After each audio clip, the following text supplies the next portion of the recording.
Madame Léridon, dans un article paru jeudi dernier dans Télérama, la journaliste Aude Dassonville écrit une télévision incapable de donner à voir les jeunes, les personnes âgées, les inactifs, les handicapés ou les habitants des villes ou des quartiers périphériques tels qu'ils existent réellement en France.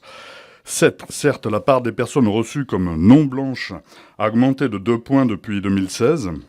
Ce chiffre est tiré du bilan du baromètre de la diversité de la société française à la télévision.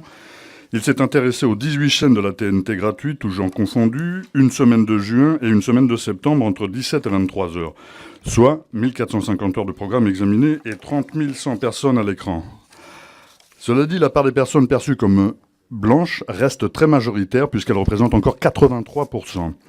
Mais Mona Interman Affagé, l'ancienne conseillère chargée du dossier au CSA, a posé une question remplie de vérité. Elle a interrogé où sont passées les femmes de ménage, où sont passées les mamans, les grands-pères et tous ces jeunes à capuche ou à casquette que l'on nous montre.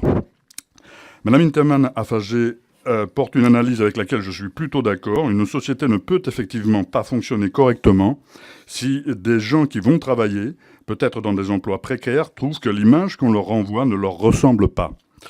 Ces défaillances dans la représentativité de toutes les couches de la société encouragent la méfiance à l'égard de la classe médiatique. Ma question est donc simple. Comment, si vous devenez membre du CSA, souhaitez-vous améliorer véritablement la représentativité des Françaises et des Français dans le secteur audiovisuel, dans la mesure où les tentatives jusqu'ici entreprises n'ont pas été très efficaces? La diversité, alors je n'avais pas lu l'article de Madame Paul Langevin, Monsieur Larive, mais j'avais évoqué ce baromètre dans mon propos liminaire. Je suis tout à fait, j'ai effectivement souligné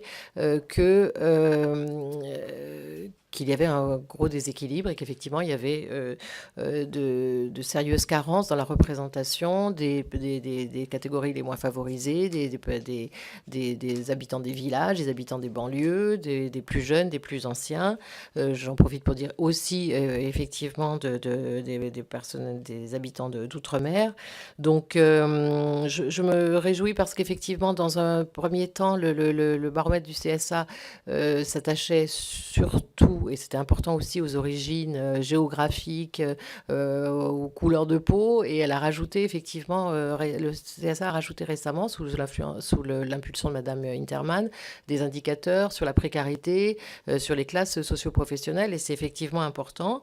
Donc comment améliorer ça? Donc effectivement, y compris pour l'outre-mer, ce sont des indicateurs peut-être. Encore une fois, je voudrais quand même répondre un petit peu avec humilité, parce que je connais quand même pas parfaitement tous les débats qu'anime le CSA.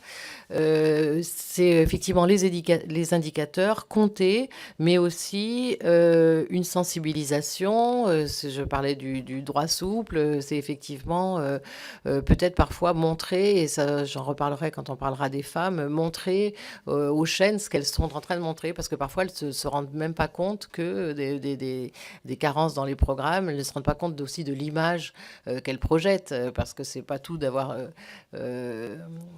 les bonnes catégories quantitativement. Si après une certaine catégorie est toujours présentée en position de délinquance, par exemple, on n'a pas beaucoup avancé dans la représentation.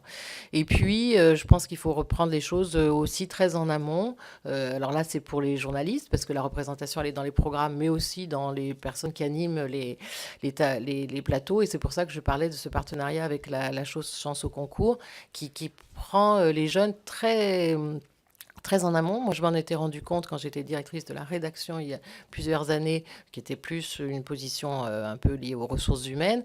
On avait créé à cette époque deux bourses, une pour les jeunes fraises émolues des écoles et une autre bourse justement pour appeler à plus de diversité, d'autres parcours, des gens qui n'avaient pas forcément fait les écoles, etc. Et en réalité, on s'est aperçu que ça ne produisait pas beaucoup plus de diversité, parce que ce qu'on voyait, c'était des gens qui avaient fait de toute façon des grandes écoles, qui avaient peut-être fait les écoles de journalisme, qui effectivement avaient parcouru le monde, mais ça ne nous ouvrait pas tellement à d'autres catégories socio-professionnelles. Et donc, c'est en revanche, quand on s'y prend très tôt, au moment même où les jeunes sont encore étudiants, n'osent pas se lancer dans la carrière de journaliste, par exemple, qui peut être un peu intimidante, qu'il faut les inciter, les aider. Cette association paye même parfois les tarifs d'entrée au concours. Donc je pense que c'est très bénéfique de s'y prendre très tôt pour améliorer cet état de fait.